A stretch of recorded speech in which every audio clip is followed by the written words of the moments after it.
Hello everyone, ये the study गुरु और मैं हूं अनिल कुमार। इस वीडियो में हम डिस्कस करेंगे जो एचसीएस का एग्ज़ाम होने वाला है 22 तारीख को, 22 अगस्त को। उसके लिए बुक रिव्यू के लिए मुझे बोला था किसी ने कि आप कोई एचसीएस की अगर मार्केट में अच्छी बुक है तो आप मुझे हमें बता दीजिए। तो फिर मैं ये वाली बुक लेके आया। इसके अलावा एक करंट अफेयर की बुक लेके आया जो इसके बाद मैं आपको रिव्यू करके बताऊँगा।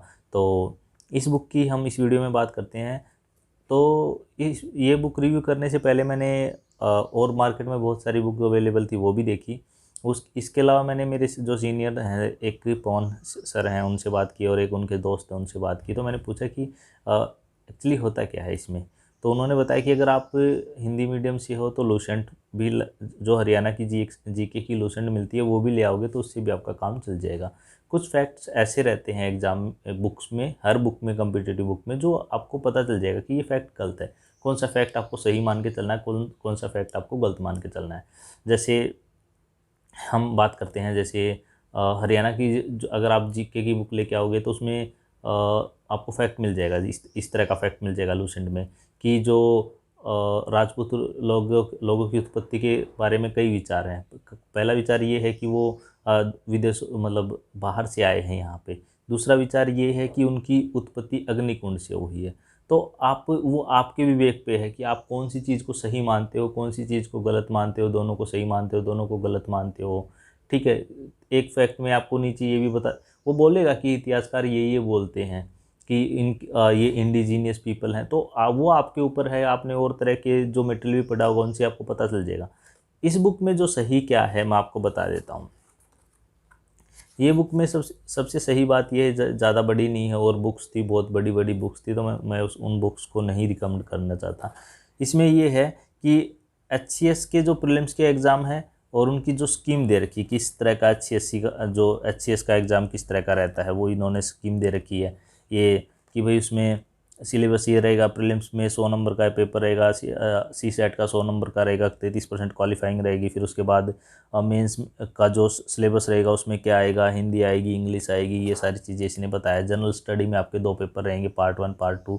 उसके बाद ऑप्शनल सब्जेक्ट रहेगा, उसमें आपको 23 सब्जेक्ट रहेंगे। फिर उसके बाद वाइवा रहेगा आपका और 75 मार्क का, और ये सारी चीज़ें इसने दे रखी है। ठीक है जी। तो साइड बाय साइड इसने ये भी बोला है कि ये वाली बुक आप अगर हरियाणा के लिए है, अगर आप जो एसएससी का जो एग्ज़ाम रहता है उसके लिए भी अगर जीएस के लिए करोगे तो आपके उसमें भी काम आ जाएगी। उसके बाद इन्होंने दे रखा है preparation study of HS topper. जो एचएस टॉपर होते हैं उनकी टिप्स दे रखी हैं। सबसे पहले ज्योति जो एग्जीक्यूटिव ब्रांच में है उनकी उन्होंने क्या बताया। उसके बाद इन्होंने फिर इसके बाद इन्होंने इस बुक में जो बताया है हरियाणा का डिस्ट्रिक्ट वाइज इन्फॉर्मेशन। ये अच्छी चीज़ है कि भी डिस्ट्रिक्ट वाइज हर डिस्ट्रिक्ट में क्या क्या चीज़ें मेन हैं, वो सारी चीज़ें इन्होंने बताई है कि उसमें मंदिर क्या है, जियोग्राफिकल एरिया क्या है, किस तरह से उसको डिवाइड किया गया है, ये सारी चीज़ें इन्होंने बताया। डिस्ट्रिक्ट वाइज में पॉपुलेशन क्या है, सेंसस क्या बोलती है, हिस्ट्री उसकी क्या बोलती है। तो ये चीज़ें इसमें काफ़ी अच्छी दे रखी हैं। रिवोल्ट में उनका क्या योगदान था, फिर आफ्टर दैट क्या हुआ, और क्या क्या चीज़ें उससे रिलेटेड है। मेन हरियाणा की हिस्ट्री में भी इतना ज़्यादा कुछ है नहीं हमारा। जैसे अगर हम जाके देखें राजस्थान की हिस्ट्री तो बहुत वाइड रहती है, तो हमारी तो ये सिंपल है। इसमें भी बहुत, ये इतनी सी बुक है, इसमें आपको पेपर भी मिल जाएंगे, सारी चीज़ें मिल जाएंगी और इसी में से आपके क्वेश्चन भी आ जाएंगे। अगर आप इसको सही से पढ़ने चलोगे तो एक बार पढ़ने में आपके 2-3 दिन लगेंगे, उसके बाद आपको थोड़ा थोड़ा ही टाइम लगेगा इसको पढ़ने में, और तो क्या ही लगना है। फिर उसके बाद आएगा इसमें Haryana GK frequently question ask. जो हरियाणा की जीके में फ्रीक्वेंटली क्वेश्चन जो पूछे जाते हैं वो इसमें इन्होंने बता रखे हैं। तो जो अगर हम क्वेश्चन की बात करें तो इन्होंने वन लाइनर के तौर पे क्वेश्चन दे रखे हैं कि किस तरह के क्वेश्चन पूछते हैं। इन्होंने वन लाइनर के तौर पे आपको क्वेश्चन बता रखे कि ये क्वेश्चन आते हैं। जैसे हरियाणा तिलक इन उर्दू वॉज इंट्रोड्यूस्ड बाई पंडित नेकीराम शर्मा, इस तरह से करके ना इन्होंने बता रखा है। फिर हरियाणा जीके के बाद हमारे पास आता है important fact about Haryana. Haryana के बारे में कुछ इंपॉर्टेंट फैक्ट हैं वो इन्होंने बताए हैं। फिर उसके बाद इन्होंने दे रखा है प्रीवियस ईयर के एचसीएस के जो क्वेश्चन पेपर, ये इन्होंने डिटेल में दे रखे हैं। पिछले इन्होंने जो क्वेश्चन पेपर की अगर हम बात करें तो इन्होंने डिटेल में उनको सोल्व करके बता रखा है। कौन कौन से साल के क्वेश्चन है, 2011 का क्वेश्चन पेपर मिलेगा आपको इसमें। फिर उसके बाद 11 के बाद जो नेक्स्ट जो हुआ वो इन्होंने दे रखा है। और ये अगर हम क्वेश्चन की बात करें तो ये आपके 284 से शुरू हो जाते हैं आपके क्वेश्चन। 284 पे हमारा, एक सेकेंड, 284 पे फिर उसके बाद जो जितने भी इसमें हुए हैं 2014 में, फिर वो भी दे रखा है इन्होंने।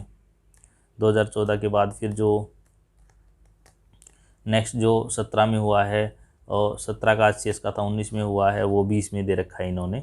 तो ये सारी चीज़ें इसमें अब जो होगा वो भी वो आगे की बुक में देंगे।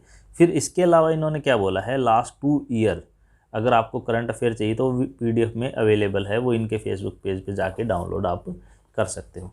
तो इस बुक में कुल मिला के हमारे पास क्या क्या चीज़ें हैं। देखो, मैं ये नहीं कहता कि ये बुक 100% सही है, कोई भी बुक 100% सही नहीं होती। आपको अगर ये बुक अच्छी लगती है तो आप ला के इसको रीड कर सकते हो।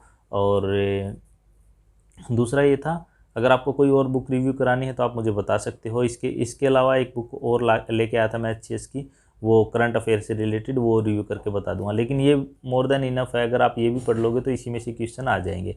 हरियाणा की वो GS की है जो 1.5 साल की, जिसमें GS दे रखी है, वो पतली सी बुक है, वो मैं आपको दिखा दूंगा। वो पढ़ लोगे, ये पढ़ लोगे तो आपका हरियाणा का काम चल जाएगा। बाकी आपको क्या पढ़ना, बाकी जो आपका UPSC में आता है वो सारी GS उसमें आएगी, तो वो आपको पढ़नी है।